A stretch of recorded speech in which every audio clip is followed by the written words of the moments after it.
Hello, everyone, and welcome back to the A2B podcast, your number one source for military entrepreneurship and entertainment. Like always, guys, today we have a very, very intriguing podcast. Believe it or not, we had a podcast before the podcast. That's how deep we dove in this conversation that we're about to have, okay? Like always, guys, I am always joined by my co-host, Barry Bull. What's up, Barry? How you doing, brother? I'm fired up, man. We had some conversations off camera, dog. Hey, I know you fired up, man. Hey, listen, I know you fired up. I had to literally stop him like 4 times because I was like, guys, cameras are not recording. We need to stop it. We need to start at some point, okay? But guys, today we have a very special podcast because we like to bring the people that you guys want on the podcast. You guys have been asking us, can we get recruiters? We brought, and you guys can watch it right here. You know, we brought our boy Gunny Peasy. Congratulations, Gunny Peasy, on his promotion. Okay, Gunnery Sergeant Parm.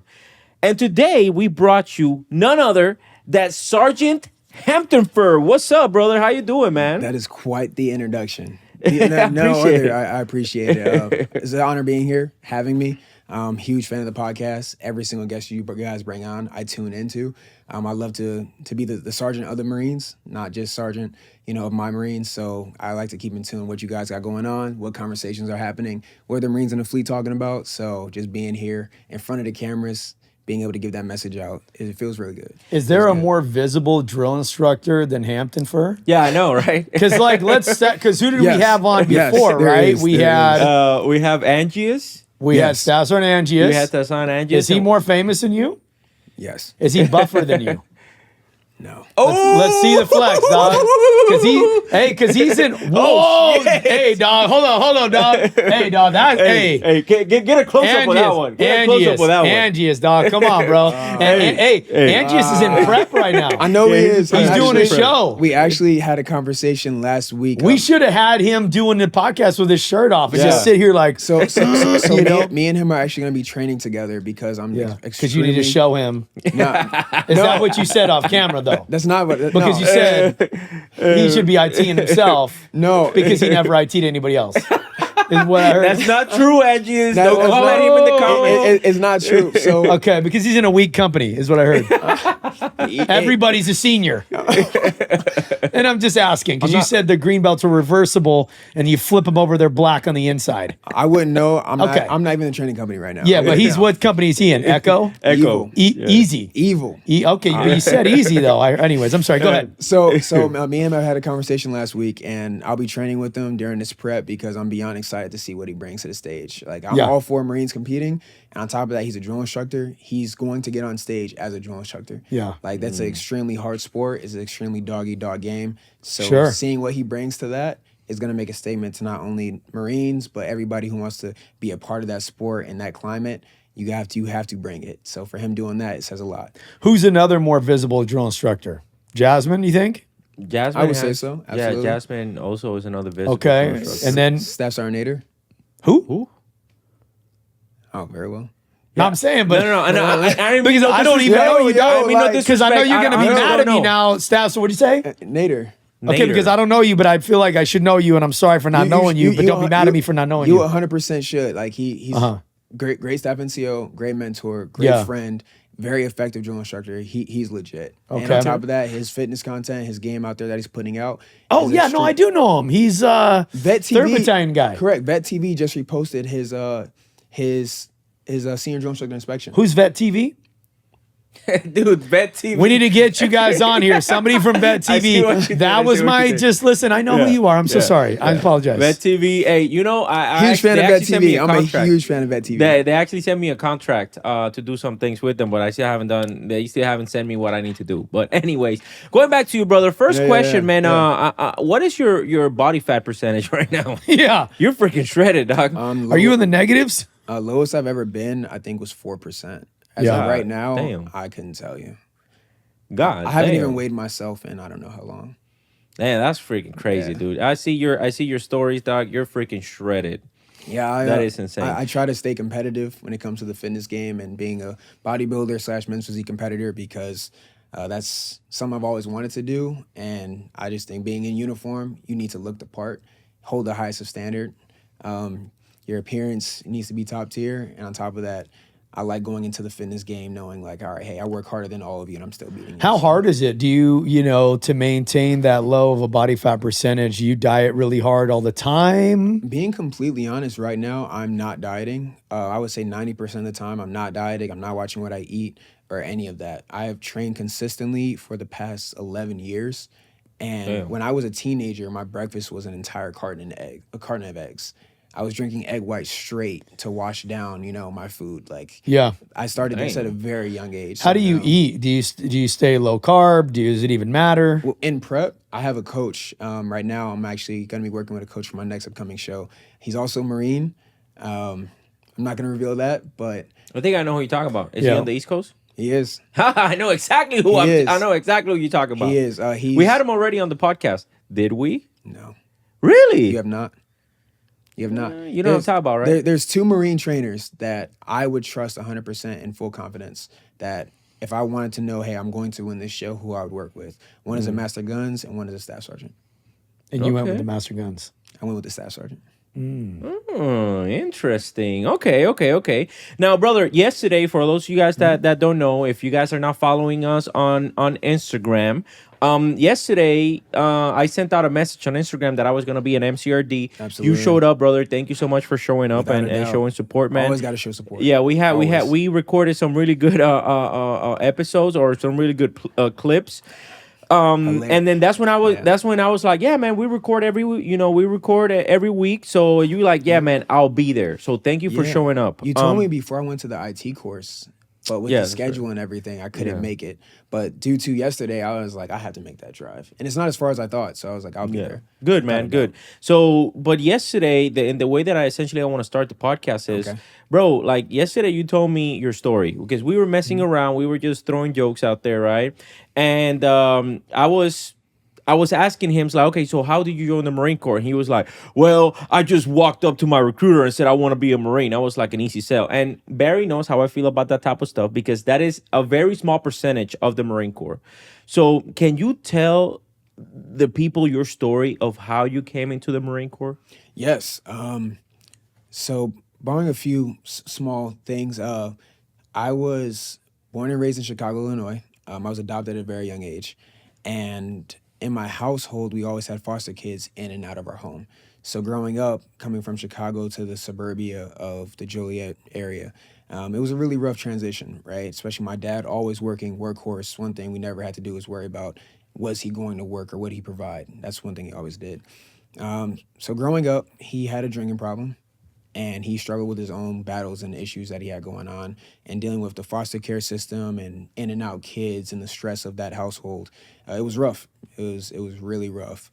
My home life wasn't too healthy. My community life wasn't any better because we got the community of, the drug dealers, the gang bangers, and we got the people who are too high and mighty to associate with you because of the color of your skin. Or I have biracial parents, so it's like, are you white, are you black? Like that's not your real dad. So it just wasn't a happy environment at all. So what biracial?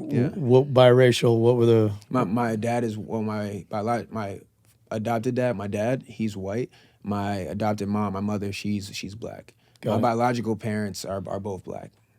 Got it. Yeah, so growing up, it was a weird dynamic. Not too happy, and I never got along with my relatives and whatnot because with me being adopted, I was the chosen one, right? They were born into this life, and since I got picked, my treatment was always a little bit different. So I didn't really have a family to really associate with. I had like one cousin who's like, to this day, we're tight. So anyway, all through high school was rough for me. Bullied, beat on, robbed. Like it was a really bad life for me. So comes time for me to graduate high school, and I met my biological family. I know my family now, and I realized this isn't the life I want for me.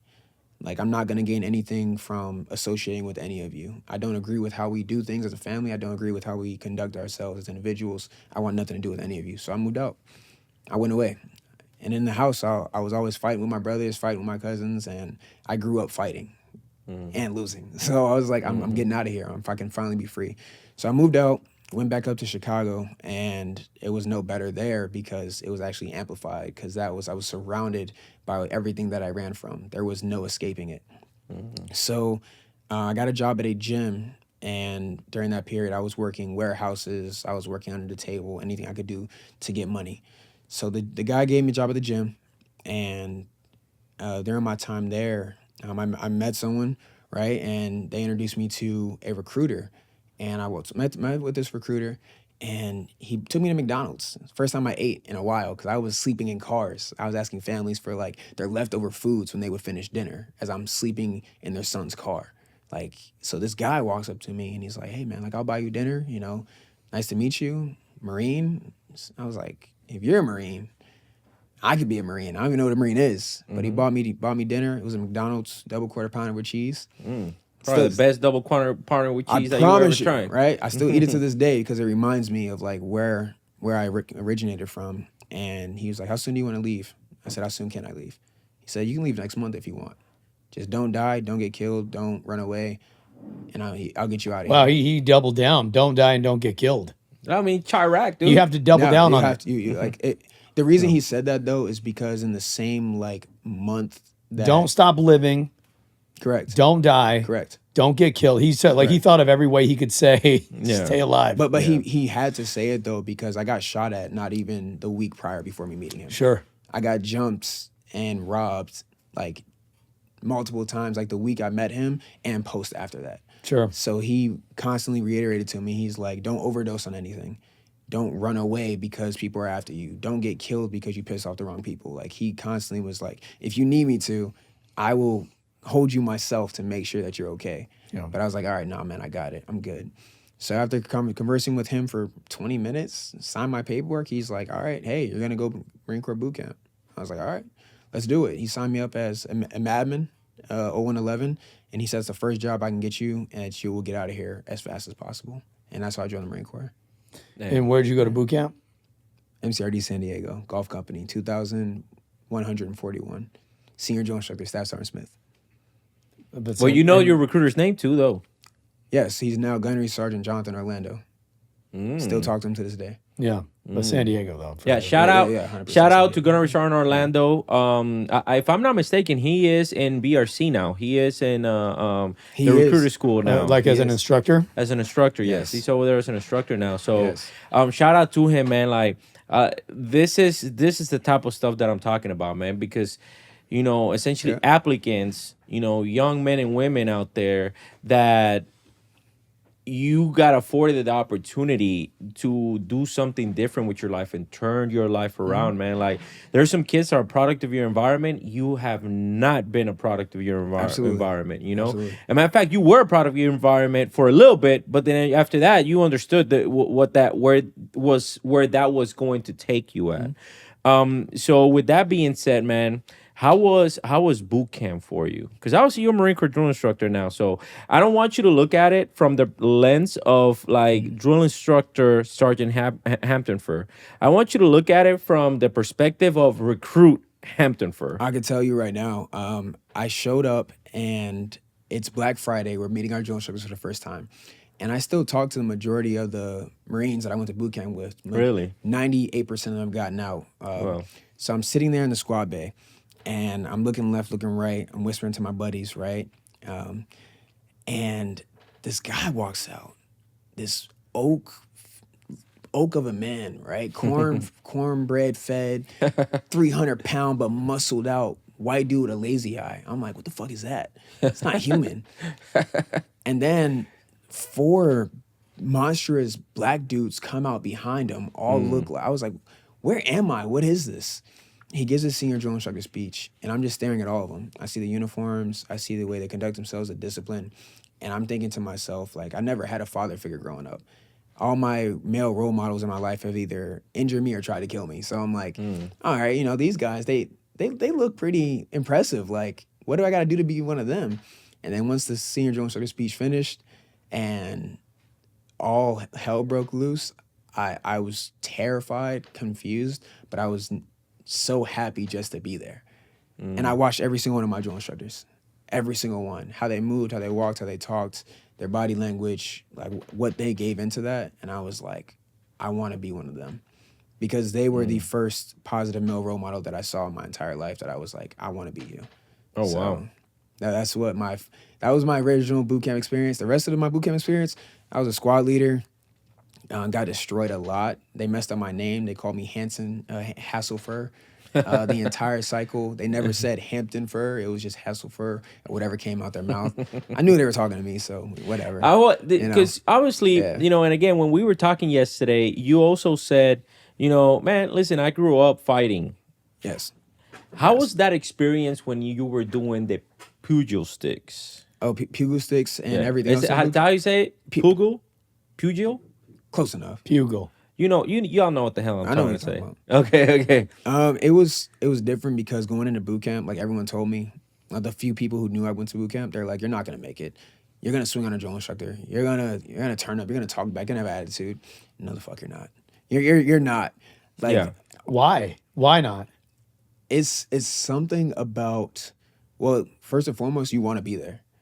Like you want to be there. No matter what you think, you're like, oh shit, like man, fuck this. Like you're not gonna yell at me. You're not gonna get in my face. But once that drill instructor gets in your face, your entire fucking mindset changes. Because you don't know what he knows. You don't know where he's been. You just know that he's a Marine. You're not. So you should probably pay attention. Have you ever been confronted with that level of just intensity? No, never in my entire life.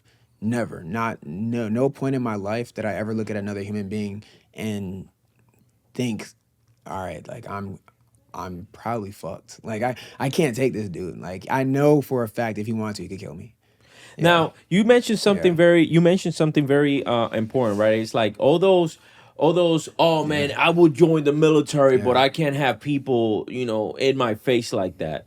What would you say to the American population right now that says, I can't be a Marine because if a drill instructor goes into my face, I will punch him in the face? What would you say to them? No, you won't. That's it. No, you won't. Why not? You just won't. There's nothing in your body that will allow you to. Now, I agree with that, though. I remember being but I want to give camp. clarification. Because now there's going to be a bunch of people that are going to be like, bet. Yeah. Right? And, my thing would be, can you explain to the people what would happen if a recruit even tries to raise their hands past their waist belt? Can you explain what happens? So it's not a thing because they're trained not to do that. It's made very blatantly clear that one arm's distance is imperative at all times, and it's not for our safety. It's for yours. You don't know where these drill instructors are coming from. You don't know what experiences they had. You don't know what training they had. They could be a martial arts instructor trainer, a red tab. They could be a martial arts instructor. You could have some combat veterans who are straight from deployment. Like, you don't know what these drill instructors have. But on top of that, these drill instructors are the epitome of discipline and the highest performance of excellence. So, so it's like a mixture of, this is the most intense human being I've ever seen in my life. Absolutely. I really respect them. Absolutely. You have to. I also don't want to screw this opportunity up for myself. Absolutely. And I do revere their Marine, right? We all get that speech, and it's like you're sitting there on the quarterdeck, right? No Marine will physically or verbally harm you and all that. No Marine recruit, whatever. And it's like, you. And plus, the burden of proof is on them, right? You don't have recruits punching drill instructors at the cyclic rate. So people say it on the internet, but at the end of the day, you're there every day. How often do you hear? And that person's getting dropped. Am I right? Oh my gosh, you would be immediately gone. Okay. You're not progressing in training. There's no conversation of, all right, hey, well, what happened? Like, no, you're not raising your hands to a drill instructor. Okay. Good. Now, obviously you graduated boot camp. Did you graduate as a squad leader? No, I got fired. What week? Why? Can you not drill? Well, he's a drill instructor now. To be honest with you, I don't remember why I got fired, but I got fired and replaced by one of my close friends who's now out of the military. He's out of the Marine Corps. And all of my friends that I still talk to this day, they were all the guidance squad leaders. So they fired me, made him squad leader, and I was happy with it. I was like, all right, man, good for you. Like, that's awesome. But yeah, I graduated. Same platoon and everything, never got dropped, never had any weird stuff like that. Okay, got you. How was your experience? Because you're very intense dude. You are a bodybuilder. What's it? What was your official title whenever it comes to your physique? Oh, like me competing? I'm Yeah. a men's physique competitor. Men's physique physique. competitor. Yes. Okay, so you're a men's physique competitor. Let's see if we can find a picture and post it here when we're talking about this stuff of this man without his freaking shirt on. I should have worn my jacket. Yeah, All without right. this man's shirt on, and then obviously you're a martial arts instructor trainer. That Yes. means that you are a red tab. Yes. Recently graduated, so congratulations on that. But what would you say to all those people who be like, oh man, it doesn't matter, you're still admin at the end of the day? You're right. I am still admin at the end of the day. Yeah, but I mean, those people are again, I try to play that devil's advocate here. It's like, why didn't you go infantry? I didn't go infantry because admin was the first job I could leave home with. But in the same sentence, it's, yes, I'm still admin, but anybody can be trained to do a job, but not anybody can be trained to lead. Like, you join a MOS per your contract. You sign on and you come into the Marine Corps. You're going to do this job. All these other jobs like martial arts instructor trainer, CMC, combat marksman coach, McQuist, you have to earn these MOSs. Like, you could be an admin, cook, postal, machine gunner, or whatever your MOS is. You have to still go through the same training to earn these MOSs. So I could be in the same course next to a machine gunner or a cook. And if we both graduate this course, that means that you but you spent a lot of time in a straight leg unit too. You were in 1-4 for a long time, weren't you? I was, yes. Yeah. I was in a 1-4 H&S company at the S1 there. And then I was also with Charlie Company for a short period of time. We did 3 deployments during my time there. Yeah. See, I've been following Hampton for a long time. How many followers you got on IG now? Not enough. They still not paying me. How many do you got? 9, 10K. Yeah. See, I remember when he didn't even have 1,000. Yeah. Yeah, Once upon a And time. also I Once upon a remember time, yeah. I remember when you Yeah. just your transformation as far as your physique. Like in a lot of that stuff that you post, man, you've come a long way. That's really, really reassuring. Like, that you've kept up with me that long, because I've kept up with him the same amount of time. Mm-hmm. Like, since I was a junior Marine, like brand new to the Marine Corps. Well, because to me, I don't care. I want to be like that. Like, I don't care how many followers people have. I think there's a lot of people. Those are the people to me that get wrapped up in social media. Oh, I'm not going to follow you because I have a lot of followers. Yeah. And I'm just like, what, dog? Like, and you and I have talked a bunch of times on social media, so it's awesome to finally get to meet you. But it's like, yeah, dude. I mean, it's been a long time coming and a big transformation and stuff. So, all right. So, do you have any crazy boot camp stories from when you were a recruit? every day. My drill instructors were great. Yeah. What sticks out? Okay. What sticks out to you? Anything? Was it the ties getting tied? No, I would say Because everybody gets choked out when you're tying ties. Let's be honest. I'm sorry. I heard that from a guy. Recruits will be getting choked when they're learning how to tie ties, especially if you don't know how to tie it. Your incentive is, if you don't want to be put into a low oxygen environment, tie it correctly before I come check it. That's what I heard. I'm just saying what I heard. I don't know. So I had a lot of attention in boot camp, and a lot of my guys, they can corroborate, right? And swim week, that was tragic for me, right? Wait a minute. Oh no, here we go. Wait I a knew minute. it. Here we Hampton. go. Okay, What are because we I took a lot of saying? heat for this. Was I wrong for asking that question? But you took it a step further. I did. You said Because that's what I do. yeah, you said Hey. they can't swim and they can't shoot. But I'm just saying it's a real stereotype. Is it true? I can shoot and I can swim, because if you look at my record, it says I'm basic. You basically If you look at my record, what does it say? You dog. What was the term? I never even heard like a Iron duck. Iron duck? Have you guys heard that term before? What does my record say? Hey, What is my- but you were scared though. So See how he dodged it real quick? Because I see you, dog. I struggled, right? I struggled. Okay. I would say the craziest boot camp story that I have. There are two brothers in my platoon, right? Maybe a year apart, damn near twins, and we're in the rain room, right? We're in the shower, and a fucking fight breaks out, right? One of the brothers is the guy, another brother's squad leader, and we had this one guy in the platoon who was just he's a fucking lost cause, right? Like I think he got out early, whatever. So they're getting real frisky in the rain room, maybe third phase, you know. They're fighting. They're not getting frisky. Yeah. Okay, just to clarify. Okay, I just want to. No Diddy. This ain't Navy boot camp, guys. No Diddy. Yeah, this isn't Paris Island. Yeah. So they're verbally fighting in the rain room, and then an actual fight breaks out, right? Okay. So at this point in time, the guide of the platoon takes off his towel, me out, and steps in front of the two guys fighting. Hello. And that crushed the fight. That was it. Like that was it. Okay, he just was like, look at my. That's it. He's like, look hey, at my eggplant. That's it. That's all. Make eye contact with my 100%. one-eyed eggplant. 100%. Look at it. Everyone stopped. Look. Everyone stopped what they were doing. and y'all were like, oh man. I wasn't in there, so I wouldn't.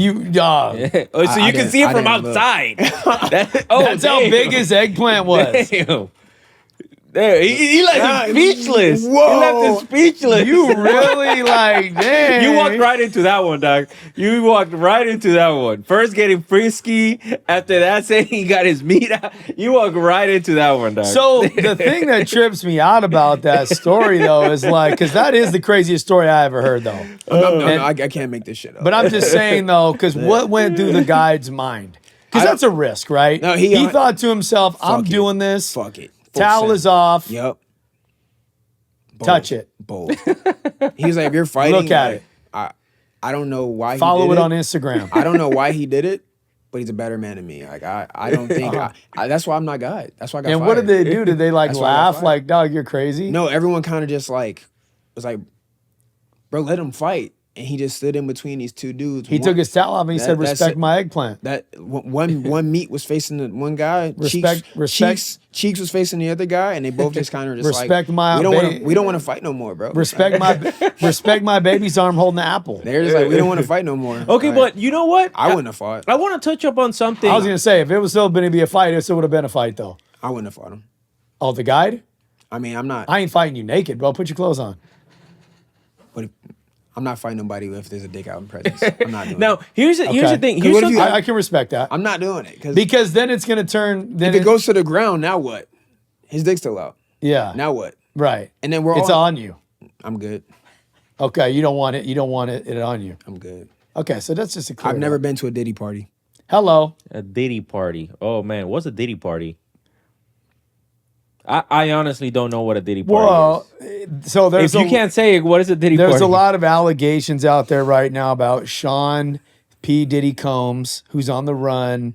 And Oh, a Diddy. I thought it was like a Diddy, like, you know, like a Marine like a Corps boot camp Diddy. Diddy. Like a No, boot camp. we're no, Diddy. Puff talking- Daddy. Oh, no, like a Puff Daddy. Whoa, Oh, whoa. Yeah. okay, got You both you. said it. Okay. Now I Puffy. understand. But you know what? Puffy's I'm gonna stop something because admin school is in Camp Johnson, Cam Johnson, North Carolina. North Carolina. Yeah. I hear there's some crazy stories that happen too because obviously it's a co-ed school.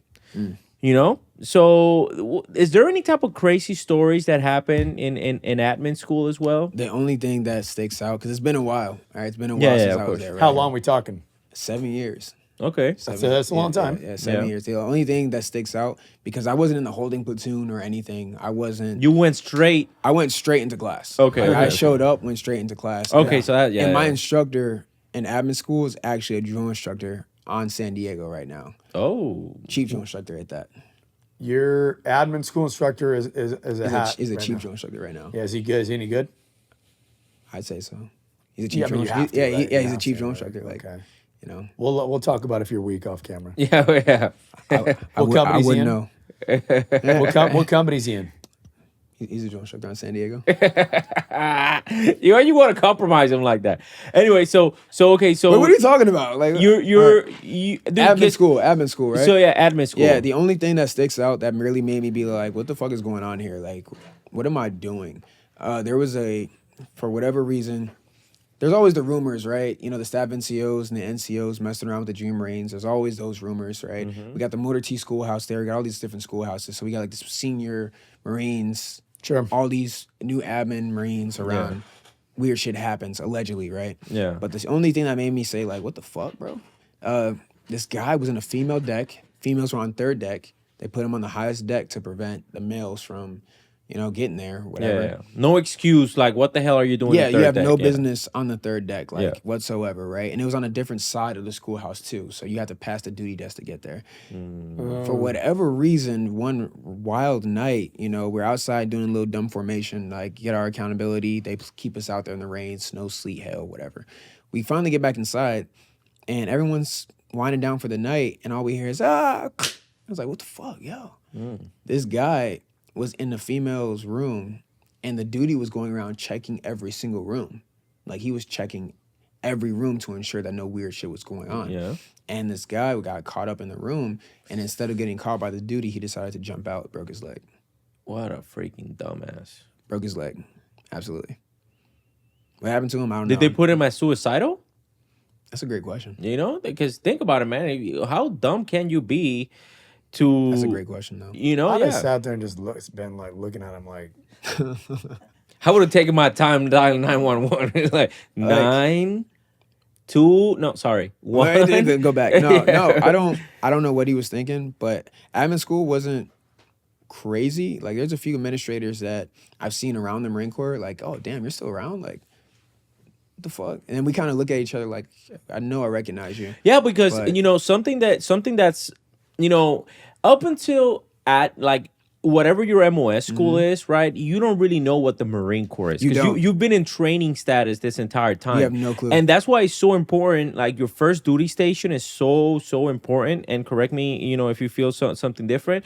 Because that is when you get your first taste of what a true leadership is. And not only that, but you're stressed the hell out. Like, I don't want to fail the school. I don't want to get hurt. I'm still technically in the pipeline. But you don't know that, though. You don't know, like, all right, hey, I'm in the pipeline. Like, once you graduate boot camp, well, I was scared of failing a test Yes, in school because I'm like, I didn't want you get reclassed to another MOS. But students don't know how much power they hold. I didn't care about any of that shit. Yeah. Like, I was in the schoolhouse, like, I made it. I'm a Marine. Like, I'm invincible at this point. I just got to survive and do what I'm told. Yeah. I do what I'm told, I will be okay. That's it. I get a room, I get food, and a paycheck. You guys, listen, that's literally listen That's to that, because it. a lot of people will try to not oversimplify or overcomplicate shit. When you're a student in whatever MOS school is that you're going to, you just literally all you have to do is show up on time, sit through the classes, pass the test. People don't really give a shit if you pass at a 70 or 100. They don't. Pass the test. Get the hell out of there. That's it. No extracurricular stuff. Like no. Like, you ain't gotta be going down out in town. Maybe to get some food. They got what's it called? Cookout out Toby's. there. No, Barry. Why would you don't have people go. That? Why would you? Because I don't know shit about Toby's. Your middle name is Toby. That's not true, guys. It's not actually his middle name. His middle name is Tobias. Okay. Okay. So nothing crazy in MOS school. Experience when you first joined the fleet. Yeah. You went into a line unit, so you went into an infantry unit. Yes. How was how was that? Because obviously it's different from an administrator that's going into a supply or maybe, a logistics unit to an admin Marine that is going into the meat and potatoes of the Marine Corps, which is a Marine Corps infantry unit. So how was it? And since you talked to your friends, right? Yep. Did you had any friends that went same class as you that went to a IPAC infantry unit or an IPAC or whatever, and then you were like, dog, like, what the fuck is this? So how was it? If I could look back and go back and do anything different, there's no chance in hell I would. Like, my experience was exactly what it needed to be, and I'm grateful for everybody I encountered during that time. Every 03 I had the privilege of working with, serving, and standing next to. The leadership, the experience, they taught me how to, I'm not gonna say conduct myself in like an 03, but they taught me how to adapt to their tempo, right? Like, they're always on fucking go. Like, they have ranges to shoot, they got weapons to train with, they need some shit from me, right? So they always have something going on. My leadership there, I had staff NCO, now Chief 1 Officer, to this day, the best mentor. If I could name a Marine I want to be like, and I know I can rely on night, day, or hell, it's this Marine. What's his name? Chief 1 Officer Tutamayo. Chief Warrant Officer Tutamayo, hey, hit that. Dun, dun, dun, dun. Hey, listen, Chief Warrant Officer Tutamayo, shout out to you, brother. And I think this is a great thing that we mentioning, because we always talk about bad leadership and all that stuff, but something that we always talk is like, show me one leader and I'll show you 10 good leaders. So 100%. It's good that we're highlighting Chief Warrant Officer Tamayo. Yeah. So are grunts really as hard as they claim? Yes. Okay, are as admin more hardcore than grunts? It depends on who you on. Are you more hardcore than most of the grunts in 1-4? He trying to set him up, and that's a yes. He thought about it, so that means because I know you're confident in your abilities. It's okay. Let me rephrase that question. Is there anything that a grunt can do that you can't? Absolutely. 100%. Really? Yes. I'm surprised at that. What? Like what? The way they train as a small unit, the way they maneuver with their weapons, the ranges they shoot, how capable and proficient they are with their rifles, their M4s. They are proficient when it comes to weaponry on a whole new scale, because that's what they do.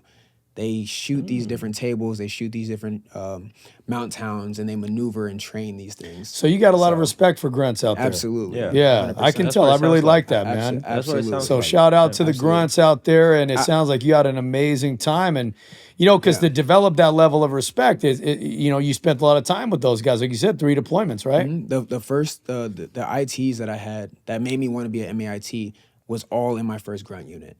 There was a motor T chief, a staff sergeant.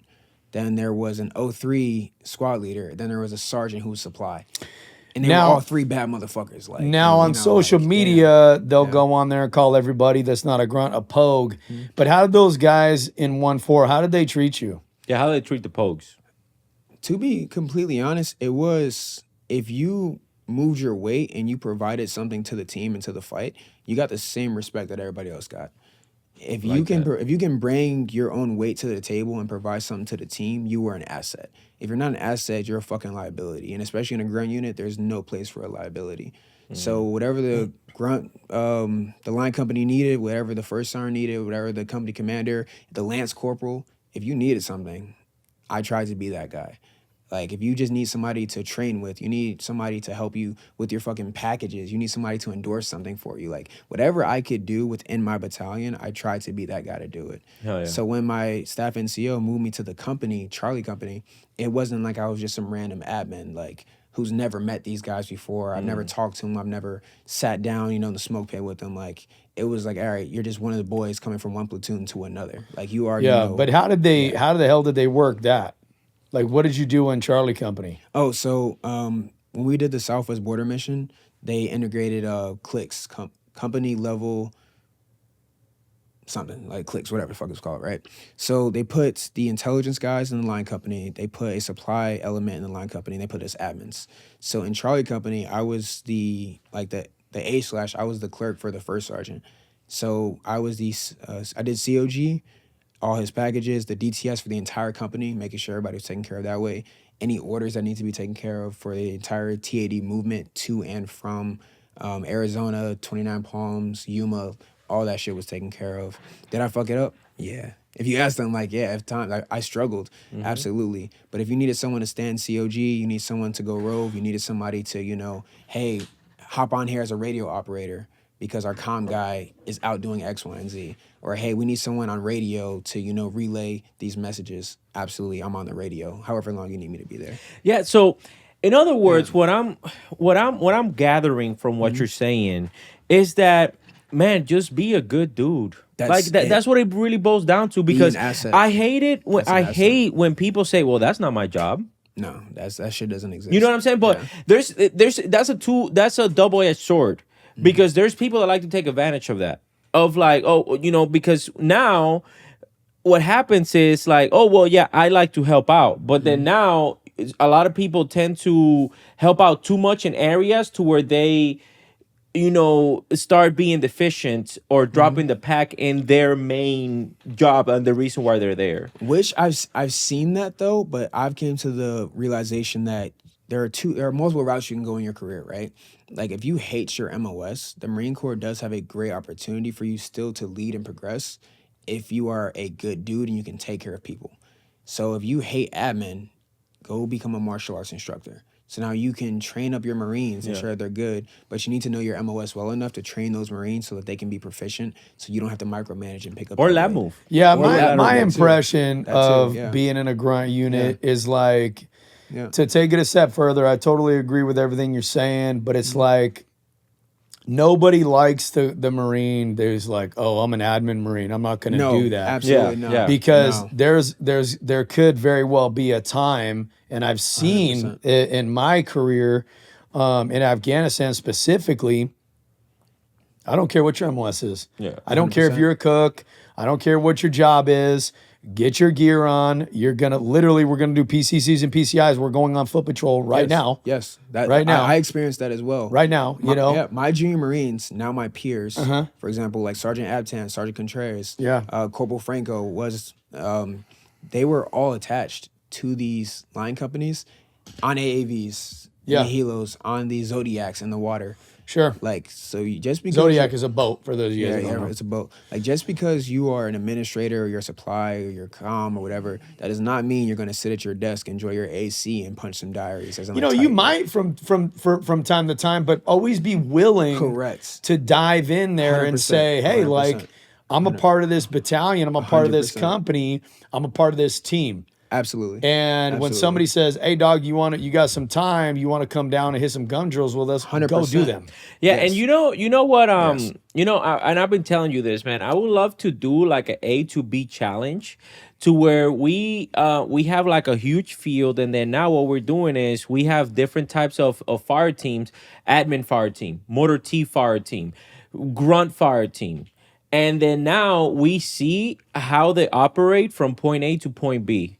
And who does it better, and then have you guys decide who does it better and who wins the challenge. Yeah. Let us know if you guys would like to see that. It's a lot. Cool. There is a lot of logistics that go behind that. But we've been talking about it for a while now. Let us know. It just got brought up right now. It will be fun to do it. I would love to do it if you guys want to see it. So let me know in the comments if you guys would like to see that. That would be really cool. Now, is this your second enlistment, or you're in your third enlistment already? This is my third. This is my third enlistment. Okay, so you did 2 enlistments. 1-4 was your first unit.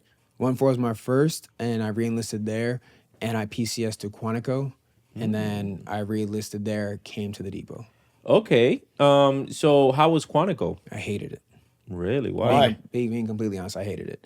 My Quantico experience made me want to get out the Marine Corps. I was seconds from hanging it up and saying, all right, I'm done. Like, I want nothing to do with the Marine Corps, the Marines, leadership, anything at all. Why? I came from a unit that had not only purpose, but it gave you a sense of, this is what we're fighting for. This is why we are demanding of ourselves and sacrificing of ourselves for each other. And we had a mission.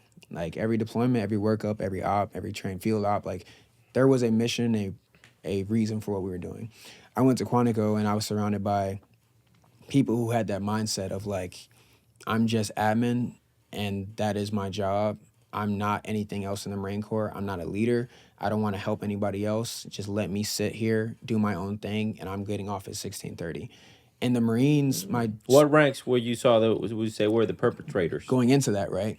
It's one thing for junior Marines to have a mentality like that, but the NCO community, when we have corporals and sergeants who are not demanding training, who are not going out of their way to lead, train, and develop these Marines personally and professionally, that's a fucking problem. What do you mean by that specifically? What should they have been doing that they weren't? Yeah, that I was going to ask that, yeah. So in that sense, right, like, you have Marines all across Quantico of multitude of different MOSs.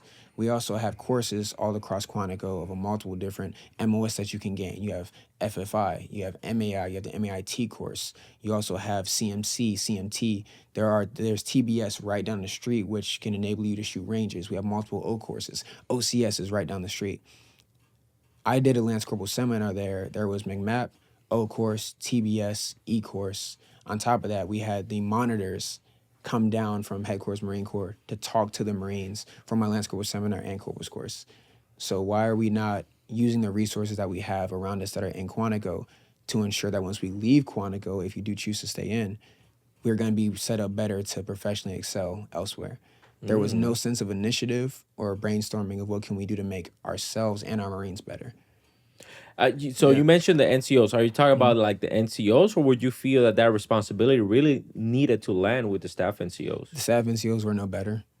They weren't. My staff NCO was the primary reason I was getting ready to get out the Marine Corps. She was, we didn't see eye to eye, and she knew a previous leader who I fell under in my prior Marine Corps time, and that caused some rough edges. And because she didn't like. Correct. Didn't like him, and they told her some bad things about you. Negative, no. So she put 2 and 2 together because she asked me what unit I came from. I told her, and she's like, "Well, who's your staff NCO?" I told her the name, and her entire attitude and climate towards me changed. So then from that's there, so immature, though. Very. That is very immature. And I wasn't the only Marine who had this. It's unprofessional. Yeah, I wasn't the only Marine that had this interaction with this staff NCO. So I went to my RS about it. Yeah. What rank was she? At the time, a Chief Warrant Officer 3. Hello. Chief Warrant Officer 3. So Chief Warrant Officer 3, female. She was the reason why you wanted to get out. Her and my gunnery sergeant. Okay. So the Chief Warrant Officer 3 was a band Marine who switched to be a Perso. So, and the staff NCO was a active reservist. Yeah, so, that's very right. diverse. I'm just gonna put a word to it, diverse. But I mean, like, as administrators, they were great. Like, they were great administrators. Like, by all means, they were amazing. But when it came to leadership and having that diverse knowledge of how to interact with a multitude of Marines, they did not have that. And I would get reprimanded and in a sense punished for going out of my way for the Marines. All right, hey, I scheduled the O course for this day. Here's the raw, LOI, everything. I contacted Gunny so-and-so at S3. He has us for this time schedule. Gunny Sergeant, absolutely not. Okay, well, all right, hey, I contacted the You were trying to get initiative. Yeah, I contacted the martial arts instructor. I see what's happening here. You're the admin guy who came from a grunt unit who doesn't realize he's not in a grunt unit anymore. 100%. And the gunny and the chief warrant officer hated you for it. 100%. That's exactly what happened. Like that's what it was. Yeah, so. And they're like, what the hell? 100%. So anyway, a lot of weird stuff went on in Quantico. We have like the Marines who are in the same section getting married. We have the staff NCOs relationship. You have what? No, say whoa. Marines in the same section getting married. Married to each other. The paperwork. Because they love it. 100%. Or we're talking romance in the IPAC. Are we saying IPACians are falling in love? I haven't been. That's the way I look at it. I haven't been in the IPAC in a while. I haven't been. Was it what type of unit was this? Was this an IPAC? At the time. Yeah, the IPACians get crazy. Dog. I wouldn't Getting say that. frisky. I wouldn't say that. IPACians really out there. I wouldn't say that because by the time I left, the culture was completely different. But anyway, right? They do fall in love though. Everyone falls in love. No, but the IPACians are unique like that. Straight up. You already know. Leave my old ones alone. You already know. I love my leave my people alone. You already know. No, here's I'm what for my people. Here's what I want to know. Ones. Here's what I want to know. Yeah. How do you go from, man, screw this gunny, screw this chief warrant officer, I'm getting out of the Marine Corps 100%. To boom, I'm about to be a drill instructor? I submitted my DI package and I got non-rect up the entire chain of command. Everyone non-rect me. What were they saying? They said, to be honest, I wish we'd have had this conversation before I came. I would have brought the package with you. I still have it to this day. Ooh, I want to see that. I still see that. We can post it. Listen, you know what I'm saying? We gonna edit this stuff real nice. I'm so serious. Yeah. I've been non-recommended for promotion. I've been non-recommended for SDA. Like, I have my adversity in my What career. were their comments in the package, if you remember? I know I'm putting you on the spot. I'm being completely honest. Like, I have read them, but off the top, like, just it wasn't positive, right? It was nothing good. Yeah. So, my battalion. Your sergeant major must have laughed. Yeah, my sergeant major. I would have laughed. My sergeant major, she actually non-recommended me as well. Of course. Yeah. So how the hell do you end up in? Because you want to know why? Because people make it a damn popularity contest, and I would always be the guy like, okay, you don't like him. I got it. Are they qualified for the duty they're requesting? You don't even know how to put comments in a freaking package. You're talking about all this other stuff. He just requested to be a DI. Is he qualified? I need to know that. So I got accepted because my JPES when I was a Junior Marine, I never had under 4 or 5 marks. I was 4.7, 4.7 my entire time at a Junior Marine. For the audience, can you explain what that means, please? You're evaluated for the Junior Marines who are listening. You're evaluated on your JPES marks, and if you're not a Marine, what that means is you're getting marks based on your proficiency, your leadership, the quality of Marine you are, your character. What do you bring to the table? And what's the scale? 0 to 5.0. Okay, so 4.7 is very high. Yes, 4.7 is. It's way above average. What it is. Average, it's a 4.2, 4.3. Yes. So my entire career, I've been 4.5, 4.7. Right. So when I went to Quantico and now my DI package is getting non-recommended by the entire chain of command at this point, my battalion commander looked at it and was like, wait, this doesn't make sense. So he personally called my Chief and Officer 5 and was like, send me Hampton to my office. So I walked into his office and he sat me down and he just like, I want to talk to you and just be completely honest with me. I'm looking at your record here. You have no NJPs, no 6105s, no page 11s. Why are you being non-recommended for a duty of this manner? Like top tier performance, physically, everything. Well, I'm going to tell you why. I'm going to tell you why. But I'm not going to tell you right now because what we're going to do is we're going to go to part 2 of this podcast and we're going to find out exactly what was it that the battalion commander told Sergeant Hampton for, and then we're going to go into his drill instructor because we want to make sure that we give as much information as possible on how was it that he went from not being recommended to being a drill instructor right now at board MCRD San Diego. So Barry, where can people reach out to you at? You know where to find me. IG, Apple52772. TikTok, Apple52772. Even though I just said the same thing for Instagram, it's Apple5277, okay? Damn it. Edit that part out. Somebody, okay? Click the link in the bio. The call is free. The change will last you a lifetime. Hampton, from where can people reach out to you at, brother? You can find me on Instagram and TikTok. It's the exact same thing. That's going to be Hampton Fur, my last name, HAMPTONFURR, with 2 underscores right underneath that. So it's the exact same thing, Instagram and TikTok. I'm the only Hampton Fur on Instagram. Yeah, because without the second R, we would have said Hampton Fur. Absolutely. Yep, and you guys know where to find me. Go ahead, go to the link in my bio. Make sure that you guys check out some of these videos that are going to be popping up right here. I promise that they were bringing extreme value to you and to your life. But most importantly, guys, make sure that you guys share this content with somebody that you feel they will benefit from it. Okay, guys? Go to the link in the bio, Instagram, Ramos Capital, TikTok, Ramos Capital, and I will see you guys in part 2 of this podcast. See you there.